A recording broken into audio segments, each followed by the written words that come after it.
Yeah, Mafia Magazine Radio. Sal, yo, this Miss Lady Roszea checking in. What's good with you? Hey, what's good, Lady Roszea? Hold on for a sec, lovey. Let me set you up real quick, all right? All right, all right. For all my listeners out there, I got the opportunity to sit down, man, with an incredibly gifted young lady, and she goes by the name of Miss Lady Roszea. And we're going to sit down with the Roszea for a little while, and she's going to let us know what it takes for her to do what she do to make the music that she makes. So, Roszea, baby, how they treating you these days, lady? Yeah, you know it's always good out here in the streets. Yeah, no question, baby. So look here, tell everybody where you were originally from and how long you actually been doing your thing. Yo, yo. Originally born in Belize, Central America. Central America, that's next to Mexico and Honduras. And I have been doing this pretty much all my life. I've been an entertainer, ballet dance, hip hop, break dancing, choir, all through school, elementary, middle school, high school, into college. And I mean, I dropped out in 2010, or Mm-hmm. I'm sorry, 2007. Yeah. And then I proceeded to fully understand the essence of the rap because, see here, I was formerly trained in choir. And then once I had a chance to remove myself and then long for my music more, Right. once I re-entered the music, I started with this sort of flowetry in it, and it came a lot more easier to me. Mm-hmm. Sounds like you was made to go to church for a little while. When you said you dropped Say out, what? it sounded like you was made to go to church for a little while. When you said you dropped out the when you dropped out the You know, it happens to the most of us. You know, we have to go through our trials and tribulations No question. and really find ourselves. Yeah, no doubt. I mean, that's actually where you get the foundation from. You know what I'm saying? So ain't nothing wrong with, you know what I'm saying, a little spiritual church every now and again. You know what I mean? Yeah, exactly.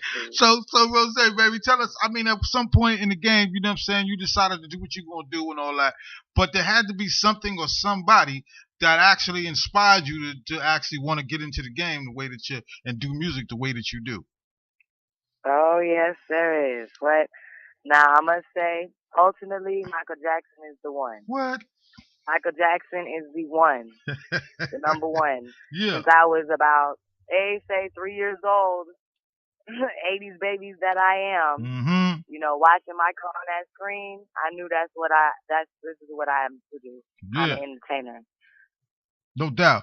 And so you know, tell us, you know what I'm saying, on some of the trials and tribulations that you had to actually go through in order to kind of put your music down the way you wanted to be heard. You know what I'm saying? And for all the naysayers that were saying that you couldn't do it, you know what I mean? You know, give us a little insight on how, you know what I'm saying, how you stay focused and, you know what I'm saying, how you continue your grind on doing the things that you do. Well, realistically, trials and tribulations, we all have them. Yeah. I mean, ultimately, I lost my father at a young age. Okay. I was 15 years old. That was my foundation, my everything. You Mm-hmm. feel me? My mom wasn't really in my life in the beginning, so that's why I am so much the way I am. My dad raised me; he made me the way that I am, and then when I lost him, it sort of put me in this world like pow. Right. You got to find a way, make a way by any means necessary. And my daddy raised me. You don't ask nobody for nothing. You don't need nobody for nothing. You get that shit on your own. No doubt. So I mean, and the mentality I have is I don't never want nobody to come back and tell me, hey, you know what, Roszea, you only reason you're there is because I put you there, or you know what I'm saying? Right. No question. So that is what instills that has been instilled in me Mm-hmm. since an adolescent, Right. since a child, that I'm gonna get out there and I'm gonna get it by any means necessary on my own. Mm-hmm. I mean, yes, in this world you need help. Right. You gotta get help here and there. You gotta allow people your blessings to come in. Mm-hmm. But I'm going to go out there, blood, sweat, and tears, and get mine because that's how I've been raised, and that's, you know, seeing I've lost my father. That's my dedication to him. I'm gonna make sure that I'm gonna get mine. No question. Yeah, I gotta carry my father's name. Right, no doubt. So here's a question I got for you, and I want your, saying your honest answer. A lot of times when you come into a venue or you come into a situation or whatever the case is, I'm quite sure a lot of people is looking at your looks instead of your talent that you bring into the table. You know what I'm saying? What I'm saying? I mean, give us a little insight on, what I'm saying, and how, like, when you come through the door, they already looking you up and down. You know what I'm saying? They don't have no idea your spitting ability. You know what I mean? And how it feels after you Not kind of, even the slightest. you know what I'm saying, love, and how you put it down, and then you get them different looks like, oh shit. You know what I'm saying? I mean, tell us how that happens sometimes, you know what I'm saying, and how you actually stay focused and deal with that. You know what I mean? Well, as much as I'm a personable person Right. and I'm in the crowd and I'm a live wire, I'm very low key. I stay to myself. Mm-hmm. I don't like trouble, no drama, because realistically, if someone brings it, they're gonna have to see it. Right. And I ain't got time for that because I gotta stay focused on what I got to do. No doubt. Feel me? Now, ultimately, yeah, when I step through the door, naturally, people are gonna see the image, the sexiness, and when I initially, like I said, okay, you know what? I'm popping in this industry. This is what I want to do. All my life, this is what I was going to do. I knew this is what I was going to do. Right. But once I got in the mindset, okay, on a business level, this is what I have to do, and how shall I appropriate myself so where I can do this the right way, so people can take me seriously. And I knew that with my image and the way that I look, that naturally people are gonna just first off rip be like, oh, that she's just a sex symbol. She's right. so sexy, this, that, and next. That's cool.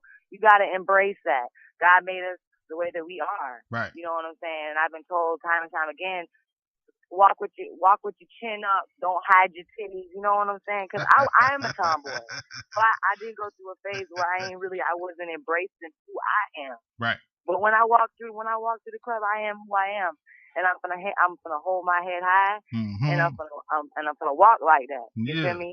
I'm a humble person, but naturally in this industry, I want people to take me seriously for my work. No question. So you'll always see in my work that some way, somehow, I'm almost in a sense downplaying the sex symbol, because the sex aura pours out of me naturally.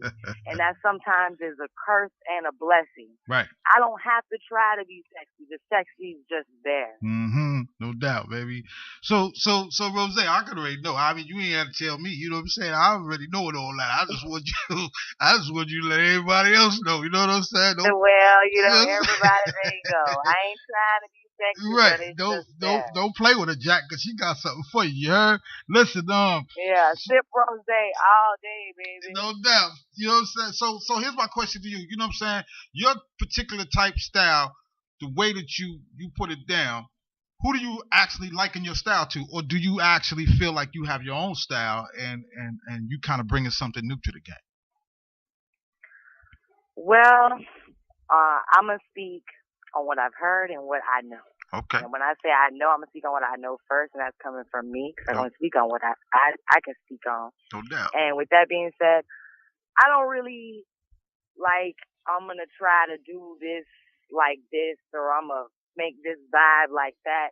When I sit down to write my music, I put my feet on, and it's almost like I'm making love with the beat. I actually spend some time with that beat, like it's a relationship. Right. Some people, they can, and I can hop in a studio and do a quick freestyle. Here, there we go. But I like to get more intimate with my beat. So when I go to writing my songs, it's really like I'm making love to my music. You know what I'm saying? No doubt. So in reality, I can't say, it's like when you make love, are you just gonna, is it like everybody else has made love? No, because every time you make love, it's different. Whether you make love to the same person every day, you're gonna make love different. You feel me? No question. So that's how my music comes out. I'm making love to my music, and every time I do it, it's different. I can't tell you it's gonna be like the last one or the next one, right, or whoever's, because it's mine, and it's just whatever's created off of whatever. Good question.